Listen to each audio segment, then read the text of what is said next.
Alimentaire, c'est une fédération d'associations qui, à la base, fait de la solidarité internationale, mais pas que, et qui a notamment une posture critique de l'ingénierie et du monde de l'ingénieur tel qu'il est aujourd'hui dans la société. Et donc nous, le groupe Agrista, on est donc une association membre de cette fédération. Et donc Agrista, c'est pour agriculture et souveraineté alimentaire. Pour présenter rapidement, on travaille dans différents collectifs sur ces questions-là, notamment pour une autre PAC. On a travaillé aussi sur la posture de l'accompagnement pour sortir de l'ingénieur expert agronome qui va dire aux paysans qu'est-ce qu'ils doivent faire. Voilà.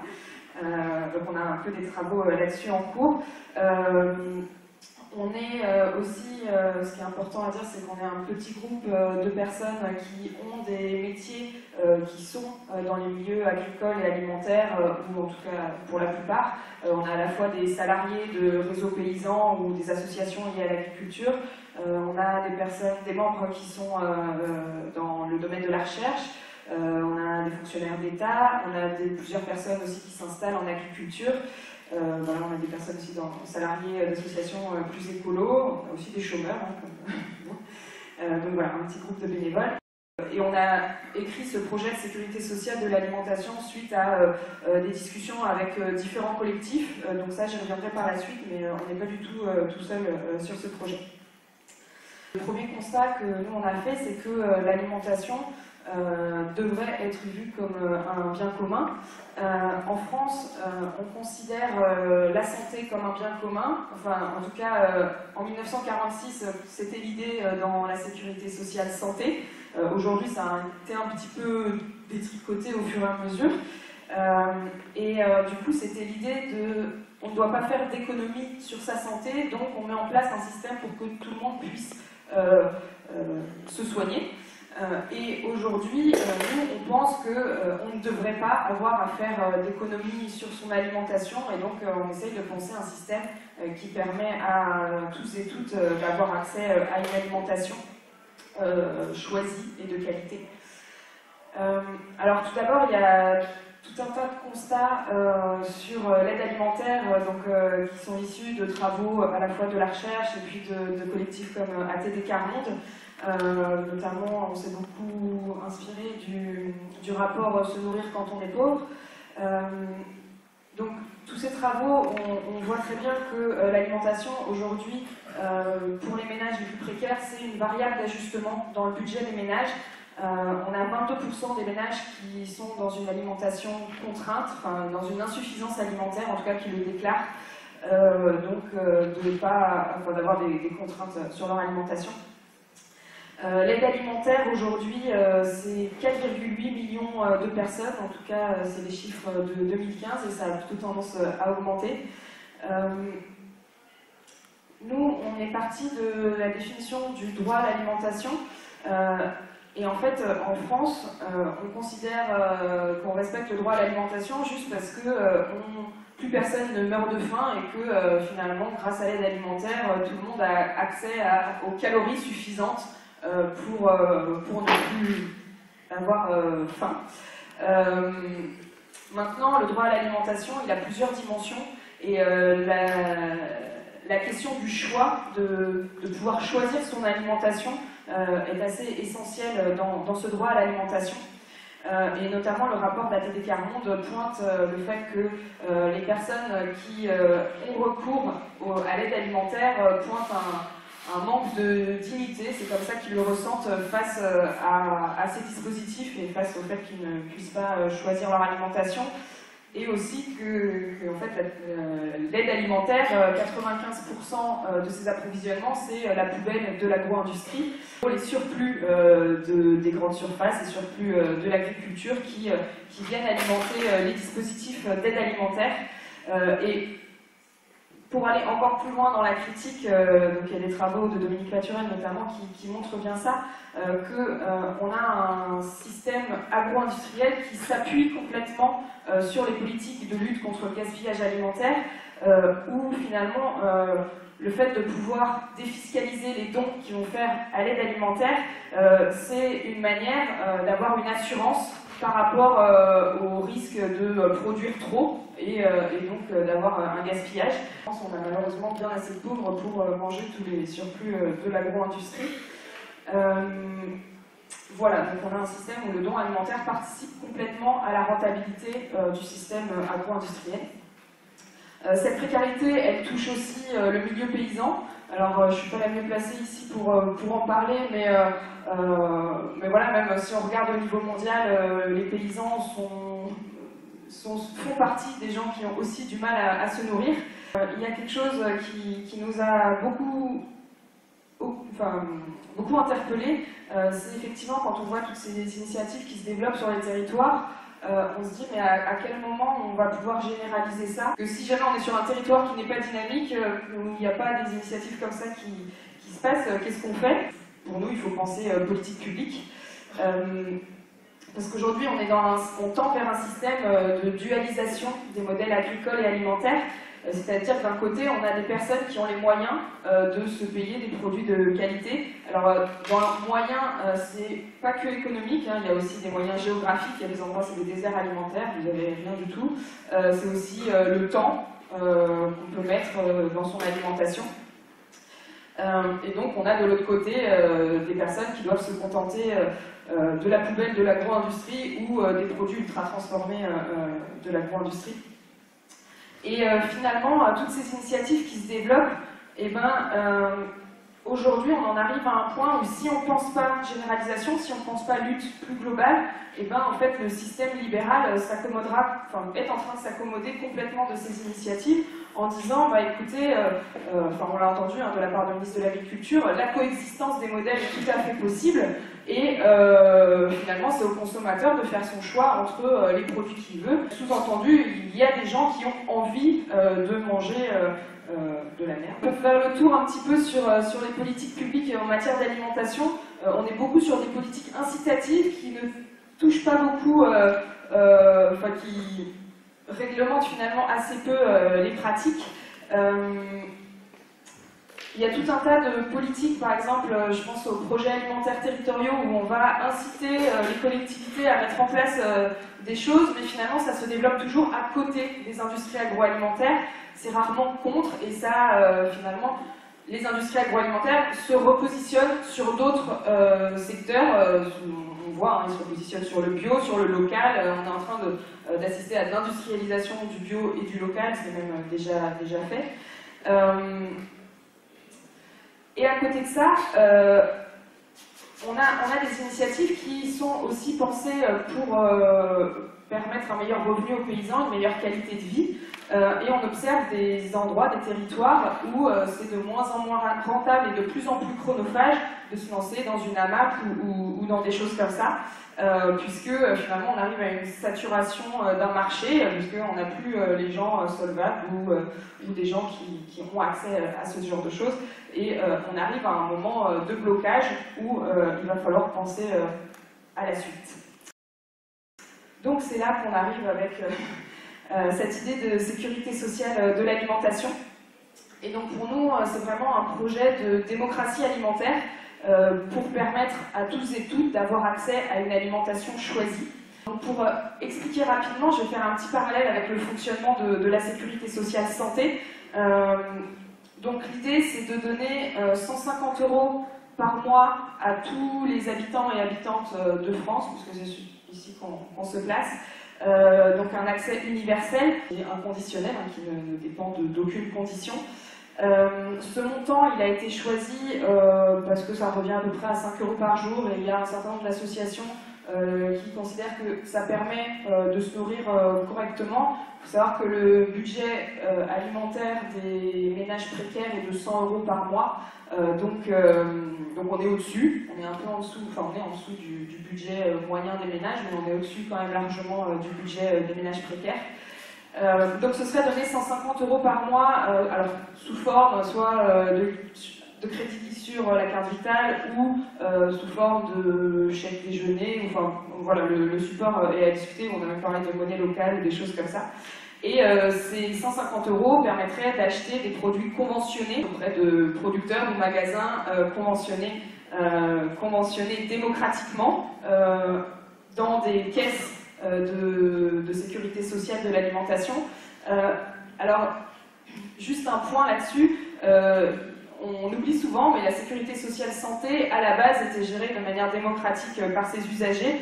C'est la première chose qui a été attaquée et qui n'existe plus aujourd'hui. Et pour nous, c'est quelque chose, c'est une vigilance très importante. On n'est pas là pour dire aux gens ce qu'ils doivent manger. On est là pour penser comment on peut choisir collectivement notre alimentation. Choisir notre alimentation, c'est à la fois ce qu'on mange individuellement, mais c'est à la fois nos paysages, à la fois tout ce qui nous entoure. Et donc, à la fois, on s'inspire de cette sécurité sociale santé tout en ayant la vigilance des choses qui n'ont pas fonctionné, notamment le but, c'est pas de recréer des équivalents au monstre qu'est l'industrie pharmaceutique. Donc, je vais vous présenter comment on peut essayer de se préserver de tout ça. Donc, j'ai parlé de conventionnement. Donc, de ce qu'on a imaginé, il y aurait deux niveaux de conventionnement. Un niveau territorial au niveau des caisses de sécurité sociale de l'alimentation. Le territoire est encore à définir, je pense que c'est des choses qui sont à discuter aussi avec les acteurs de terrain. Et donc géré par les citoyens, pareil, les modes de désignation sont aussi à définir. On parle de tirage au sort, d'élection, de quelque chose de très ouvert. Enfin bon, ça c'est les modes d'organisation démocratique, il y a plutôt trop de propositions que pas assez.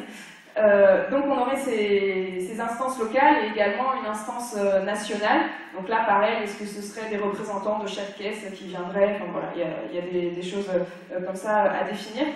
Mais il me paraît important d'avoir un niveau national puisqu'il y a certains critères qui n'ont pas de sens à être définis localement. Je pense par exemple, si on décide collectivement de réguler la quantité de pesticides, si on le fait que dans un département, mais qu'il y a une rivière qui passe et qui va les déverser dans le département voisin, ça n'a pas de sens de le décider localement. Donc pour ça, pour nous, il faut un critère national. Je voudrais préciser aussi, parce que c'est souvent quelque chose qui nous est demandé, mais bien sûr que nous, personnellement, on a nos idées de critères à mettre dans ce cadre national. On a nos idées de ce que ce serait qu'une alimentation de qualité, mais ce qu'on propose, c'est une démocratie alimentaire, donc c'est pas à nous de définir ces critères de qualité, mais bien aux personnes qui seront mandatées pour ça. La seule chose qui nous paraît importante en termes de critères pour la mise en place de tout ça, c'est un cadre pour garantir la démocratie. Garantir à la fois la démocratie et l'accès universel à tous et toutes à ces produits. Donc pour nous, il nous paraît important de ne conventionner qu'avec des entreprises qui ne font pas de profit privé, notamment pour éviter dans une démocratie, éviter qu'il y ait des gros lobbies qui se développent, enfin qui sont déjà là en fait, éviter qu'ils prennent le pas dans nos instances démocratiques. Également, il nous paraît important de mettre des critères pour respecter la diversité des régimes. Je pense par exemple à des régimes religieux où que chacun puisse se nourrir sur son territoire. Je pense également à toutes les injonctions qu'on peut avoir, notamment dans nos milieux, dans les milieux écolos dont on fait partie, sur l'idée qu'il faut absolument se remettre à la cuisine et puis ne rien acheter de transformé. Voilà, il y a des gens on est dans une organisation du travail où il y a des gens qui n'ont pas le temps aujourd'hui. Il y a aussi des gens qui ont des handicaps et qui ne peuvent pas cuisiner. Il faut quand même qu'ils puissent continuer à se nourrir de manière autonome. Donc, nous, on a aussi des réflexions sur mettre en place de la restauration collective, éventuellement même ouverte au niveau communal le soir. Voilà, il y a plein de réflexions là-dessus. La question du financement, elle nous est souvent très vite posée. Comment est-ce qu'on finance tout ça? Alors je ne vais pas vous donner une réponse très précise, mais plus plein de possibilités, parce que c'est une fausse question au financement, il y a plein d'argent partout. On a besoin de 120 milliards d'euros. C'est la moitié du budget de la sécurité sociale de santé, donc finalement c'est pas si énorme que ça. Nous, la première proposition qu'on a faite, c'est une proposition par cotisation sur les salaires. Pour nous, ça a un gros avantage, c'est d'être autonome par rapport au capital, parce qu'on se dit que si à terme on veut que le capitalisme prenne de moins en moins de place, il ne faut pas le taxer, parce que sinon on va perdre nos taxes quand on va arriver à le mettre de côté, quoi. Donc là, ça nous permet d'être autonome par rapport au capital. Mais voilà, on peut envisager d'autres choses. J'entendais Attac qui disait hier que l'évasion fiscale, en luttant contre l'évasion fiscale, on pourrait gagner des centaines de milliards d'euros. Donc voilà, il y en a de l'argent. Il y a plutôt trop de ressources que pas assez. Donc voilà, tout ça, c'est l'idée de sanctuariser un budget des ménages qui ne soit pas appropriable par le capitalisme, parce que on voit par exemple tout ce qui est aide au logement, quand on donne des sous monétairement, et à côté de ça, on a les loyers qui augmentent de la même quantité. Donc l'idée, c'est d'avoir un budget sanctuarisé comme ça. L'idée, c'est à la fois de penser une transition agricole en offrant un marché rémunérateur aux paysans qui respecteraient les règles définies collectivement, et à la fois de donner accès à tous et tous à une alimentation choisie. L'idée, c'est de sortir de cette idée libérale de manger c'est voter en disant que on fait tous notre choix individuel devant le rayon que eux nous ont concocté. L'idée, c'est de se dire comment on fait des choix collectifs pour choisir le contenu des rayons et pas seulement ce qu'il y a à l'intérieur, parmi à l'intérieur, voilà. Un petit peu la stratégie qu'on a mis en place, où on en est en tout cas aujourd'hui. Bien sûr, il faut penser la transition, on a déjà des pistes, je ne vais pas rentrer là-dessus tout de suite. Bien sûr, il faut penser l'investissement, comment on fait avec les dettes des paysans aujourd'hui et comment on met de côté les emprunts bancaires.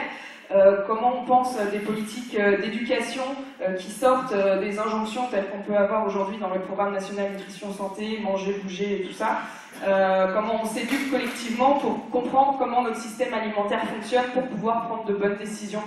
Voilà, ça veut dire aussi éventuellement se passer de la pub, ça peut être une idée. Donc on travaille, ce que je disais, on travaille avec des gens qui sont issus de plusieurs collectifs. En tout cas, il y a plein de collectifs qui discutent de ça. À la base, c'est un projet qui a émergé de discussions avec à la fois des réseaux paysans, donc voilà, il y a des gens issus des CIBAM, de la Confédération paysanne, des assos comme Réseau Salarial, qui militent pour un salaire à vie et qui qui fait des travaux sur la cotisation, la sécurité sociale santé et le statut du producteur. Donc eux, ils sont assez motivés là-dessus. On travaille aussi avec des personnes issues de la recherche, notamment sur l'aide alimentaire et des projets d'accessibilité. Donc voilà, nous on a écrit ce truc comme ça pour lancer la dynamique, pour lancer quelque chose. Maintenant, pour la suite, on en est à se structurer avec d'autres collectifs, parce que c'est pas notre petit groupe qui va porter ça tout seul, et surtout qui va réfléchir à la mise en place tout seul. Ce qu'on sait, c'est que ça parle. On a été invités partout, non, mais on a eu plein d'invitations alors qu'on n'a pas lancé une grosse communication massive pour l'instant, et pour l'instant les échos sont très positifs. En France, on est quand même très attaché à notre système de sécurité sociale de santé et à notre alimentation. Donc voilà, on est plutôt optimiste pour la suite.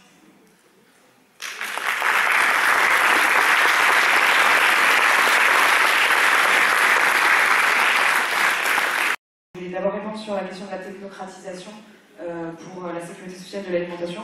C'est quelque chose auquel on est très vigilant. Effectivement, c'est un risque. On y est très vigilant, notamment à Ingénieurs sans frontières, parce que les ingénieurs sont des acteurs majeurs dans la technocratisation de notre société. Et c'est des positions qu'on a par ailleurs sur d'autres choses, notamment sur les enjeux climatiques, etc., de vigilance sur le fait que l'ingénieur n'a pas les solutions et que la technique c'est politique. Donc c'est des choses qu'on a en tête et on fera tout pour penser un système qui ne dérive pas vers ça. Après, on n'est jamais... Voilà. Il me semble que c'est 80% de l'information alimentaire chez les jeunes qui provient de la publicité. Et effectivement, quand à côté de ça, le gouvernement met en place des campagnes sur l'éducation à l'alimentation, ça a un impact, enfin ça fait un impact zéro, mais l'impact par rapport à ça est assez minime. Et surtout que la publicité, alors on a théoriquement pas le droit de faire de la publicité qui dit complètement n'importe quoi, on a le droit d'avoir des allégations, enfin c'est un peu contrôlé sur les allégations, mais en fait vous avez le droit d'écrire céréales du petit déjeuner sur des choses qui ne sont que des sucreries, Donc forcément, à partir de là, quelle information nutritionnelle on peut donner? Et c'est pour ça que pour nous, effectivement, réglementer la publicité, bah, c'est juste hyper important. Aujourd'hui, je pense qu'on a tous compris que manger 5 fruits et légumes par jour et tout ça, mais il y a encore beaucoup de choses qu'on nous dit dans la publicité qui sont fausses, ou aussi on ne voit la nutrition que d'un point de vue protéines, glucides, lipides, alors que c'est beaucoup plus complexe que ça, et on sait très bien aujourd'hui que des produits ultra transformés, même s'ils ont tel taux de gras, de sucre et de sel, ils sont toujours plus nocifs que des produits équivalents mais plus basiques. Il y a un conditionnement à la publicité, on en a déjà parlé sur les mensonges qu'on peut nous donner, mais aussi pour nous une sécurité sociale de l'alimentation, c'est donc s'éduquer collectivement sur qu'est-ce que on met dans les produits qu'on nous vend. Et effectivement, quand on rajoute artificiellement du sucre ou du sel pour cacher des problèmes de goût, et effectivement, on en arrive à des addictions ou un goût qui est transformé et où on n'aime plus les mêmes choses. Et donc ça passe à la fois par de la prise de conscience collective ensemble et de demander aux personnes qui seront conventionnées de mettre ce genre de règles pour ne pas retomber dedans, mais effectivement c'est une vraie contrainte. Aujourd'hui dans le monde où on est, moi j'ai déjà lu parce qu'il y a des accords sur le sucre et le sel pour que l'industrie diminue. Moi j'ai déjà entendu des gens, je ne vais pas les citer, mais de grosses industries agroalimentaires qui disent « Ah, mais sur nos produits, nous on fait le maximum, on a réduit au maximum, on peut pas, si on réduit encore le sucre ou le sel, on va dénaturer les produits. » Mais ils ne se posent pas la question de est-ce que le produit doit continuer d'exister. Enfin, ce genre de logique, il faut les mettre de côté et traiter avec d'autres personnes, quoi.